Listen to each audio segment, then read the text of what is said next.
গতকাল শনিবার new south wales premier cricket লিগে ঘটে এক অবিশ্বাস্য ঘটনা। অস্ট্রেলিয়ার তরুণ ক্রিকেটার হারজাস সিং, ভারতীয় বংশোদ্ভূত এই ব্যাটসম্যান ওয়েস্টার্ন সাবার্বস ক্রিকেট ক্লাবের হয়ে খেলতে নেমে রচনা করেছেন ইতিহাস। মাত্র 141 বল খেলেই 308 রান, আর তাও অপরাজিত অবস্থায়। তার ব্যাট থেকে এসেছে 35টি ছক্কা ও 14টি চার। এমন কিছু ছক্কা ছিল যা একদম মাঠের বাইরে চলে যায় এবং বল হারিয়ে যায়। ম্যাচ শেষে হিসাব করে দেখা যায় হারানো বলগুলোর দাম প্রায় 2000 অস্ট্রেলিয়ান ডলার, অর্থাৎ বাংলাদেশি টাকায় প্রায় 1,60,000 টাকা।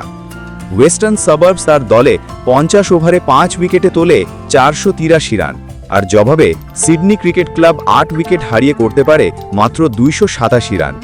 পুরো ম্যাচটাই ছিল এক তরুণের একক তাণ্ডব।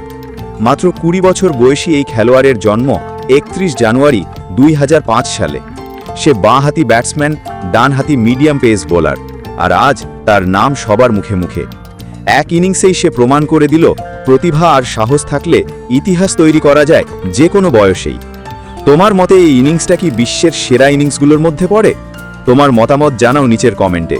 আর যদি গল্পটা ভালো লেগে থাকে তাহলে ভিডিওটিতে লাইক দাও, শেয়ার করো, আর এমনই রোমাঞ্চকর ক্রিকেট মুহূর্ত পেতে চ্যানেলটি সাবস্ক্রাইব করে পাশে থাকো।